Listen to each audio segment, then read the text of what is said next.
You know, for most of us, watching the pros on TV, or better yet, if you've been out in person to a golf tournament, if you haven't, highly recommend you get to a tournament. Get as close as you can to some tee shots. You can stand 4 feet away while Tiger Woods is driving. It's like if you were able to stand in the right-handed batter's box watching Babe Ruth hit a home run. But one of the things you've probably noticed is how much power these guys generate while looking so smooth and in such beautiful rhythm and tempo.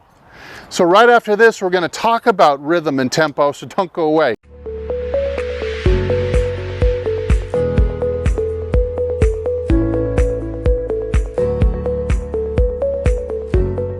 Hey, this is Steve from HitItLonger.com.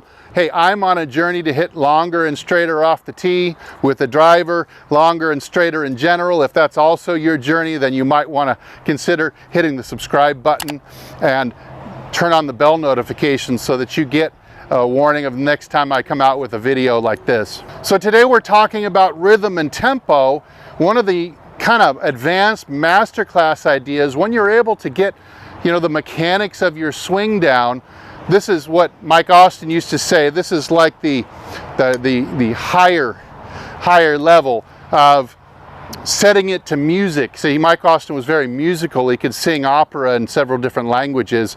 Had a beautiful voice, but he really understood the importance of tempo. What you'll notice if you get into some studying of golf swings over the years, even guys, if guys are faster or slower than normal, you're still going to get what we call a 3-to-1 tempo. And that was kind of discovered back in the late 80s with the advent of like the Sony Handycam and cameras like that. We started discovering that, lo and behold, remember those cameras, they had 30 frames per second back in those days. See, now I'm filming on a camera that's something like 240 or something frames, with a hell of a lot more frames to count. But 30 frames per second, some guys, they would find, they could click the camera back, let's say 24 times. 24 clicks of the camera would get that player from the beginning of their swing to poised at the top of their swing. So 24, that would be 0.8 of a second. And then back down to the ball, it would be exactly 1/3 of that, or 8 clicks of the camera to get them back to the ball again. In that case, you'd say that player had a 24-to-8 rhythm. Always what they were finding, going back in history, you find that the best ball strikers in the world are always on a perfect 3-to-1 rhythm. It really is uncanny. Furthermore, somebody analyzed that when Tiger was having his big slump, he was way off of that.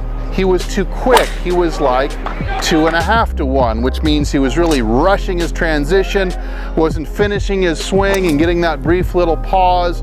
He was just in a big hurry to get something going. You can swing at different speeds and still be in the 3-to-1 tempo. Look at a couple guys who are really on the supple, slow side. I think of guys like an Ernie Els or a Fred Couples, where they might be something like 27-to-9. And then you get somebody, you might remember Nick Price, who swung like a piston. He was probably more like 21-to-7. So he finished his swing in, let's say, 0.9 of a second, while a slower swinger might finish their swing in, say, 1.1 to 1.2 seconds. But either way, they're still maintaining that 3-to-1 tempo. So let's work on our 3-to-1 tempo. I'm going to show you a tool that I like the most, and I'm going to show you an app that you can download on your phone that's going to help you with your tempo. So why tempo and rhythm? Why would we be concerned with ourselves at putting ourselves in this even flowing swing? Just because it looks good? No, because the function will serve to help you two ways. Number one, when you're in this rhythm, this 3-to-1 rhythm, you're going to find hitting the sweet spot perfectly in the center happens a lot more often and comes a lot easier. The second thing you're going to find when you're in this perfect 3-to-1 rhythm is you can still swing at a pretty high speed. you have a much better chance to square the club face or control the club face to hit the shape of shot you want. When you're out of rhythm is when the club face you tend to mistime the snap of the club, and you also tend to hit the sweet spot. So distance and accuracy go down the drain when you're out of rhythm and tempo. Out of the right tempo, the rhythm is 3-1. The tempo just has to be even. The tempo just needs to be consistent to your personal tempo.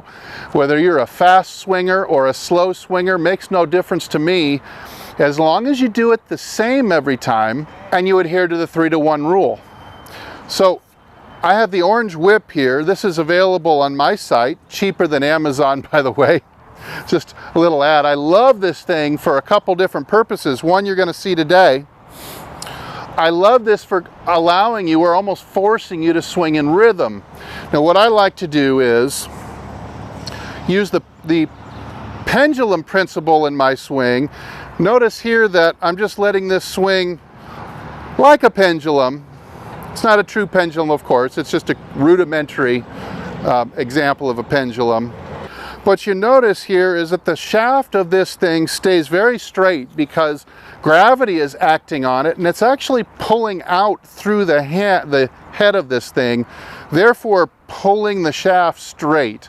So that's the key to me swinging this thing in the right tempo, is I'll swing it without letting the shaft bend. Let me do a couple for you from down the line. And again, I'm going to get some droop at the top, but other than that, the shaft just won't bend because I'm always going to be throwing it outwards in rhythm. So it would be like this. This would be good tempo.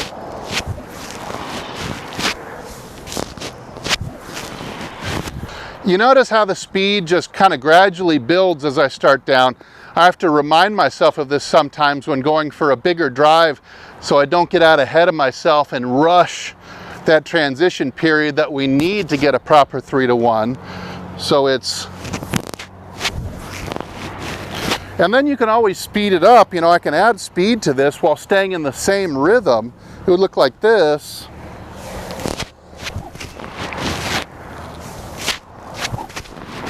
And then where you can really hear the club start to whoosh on its way down as I increase the speed with this thing. And yet, since I'm in rhythm and I'm throwing the club to the outside, you're not seeing any bending in the shaft. I'll show you from the face on. If I were to rush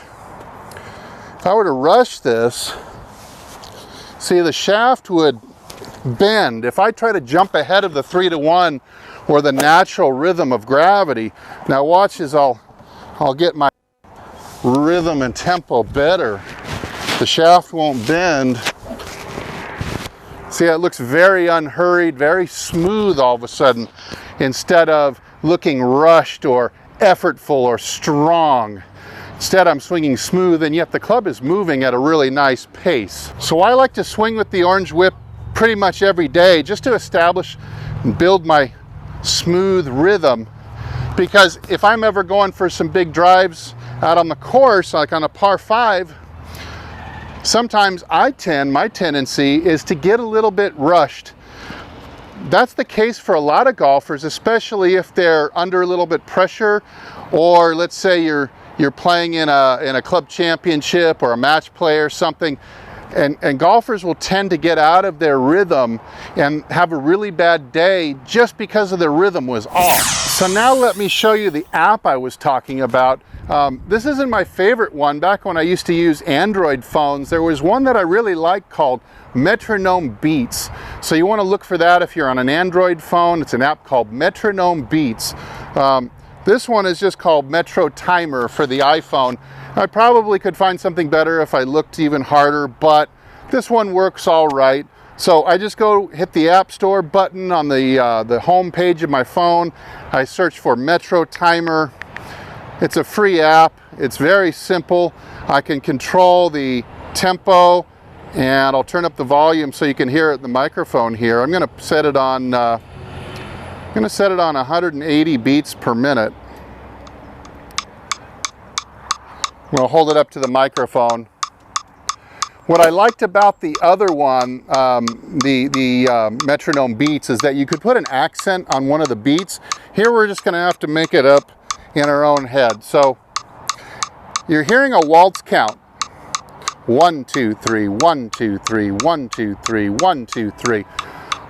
This would be the speed of a probably an average to slower than average tour player. This seems pretty brisk, I know, but that's about how fast you might see an average to slower than average. This would represent a 30 to 10. Remember that we're going 3 beats per second. So 1, 2, 3 is 1 second. That would take me to the top of the swing. And then the second 1 beat is going to be impact. 2 and 3 on the next measure are going to be into my follow through to my finish. So it would be ready and 1, 2, 3, 1, 2, 3, 1, 2, 3, 1, 2, 1, 2, 3, 1, 2. See, when I set a club to it, it seems very rhythmic, but all of a sudden it doesn't seem nearly as fast as when you just listen to it alone. So I'm going to set this down. You might not hear it click. I can hear it. And I'm going to make a couple swings on the 3 to 1. And I'm going to precede it with a ready and an and. That way I kind of, like the conductor is getting ready to direct the symphony. And that's what Mike Austin used to call smooth rhythm, is like a symphony. Here we go. Ready and 1, 2, 3, 1, 2, 3. Ready and 1, 2, 3, 1, 2, 3. So you hear the swoosh of the club head every time I'm saying the second 1. That tells me I'm taking 3 beats to the top, 1 through impact, and then 2 and 3 to finish the swing. One more time. Ready and 1, 2, 3, 1, 2, 3. Okay. I was able to deliver a pretty speedy swing there, and yet stay in that perfect 3 to 1 rhythm that's going to allow me the best chance I have to both squaring up the club face, keeping my balance, hitting for power while not looking like I'm swinging so strong.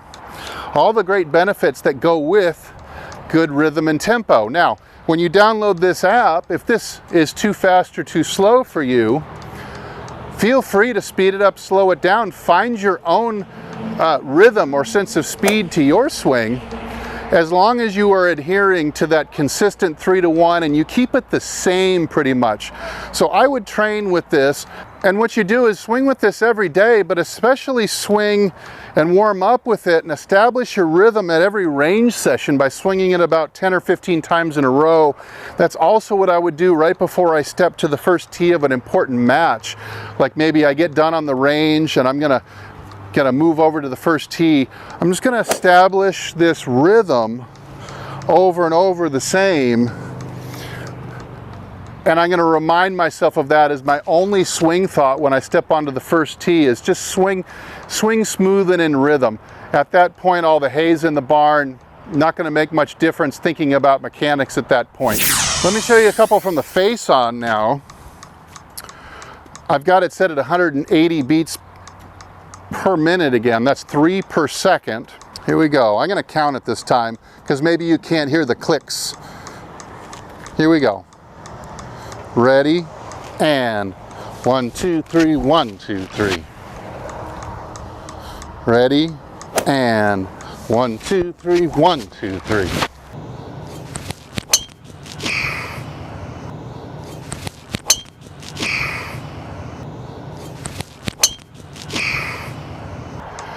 Build speed on the way down and not jump out ahead of yourself and try to be too muscly when you want to get it out there long down the fairway. Hey, thanks for watching, and great thanks to Golf Development Complex in Moore Park, California. And hey, if I don't see you in the next video, I hope I see you longer and straighter down the fairway.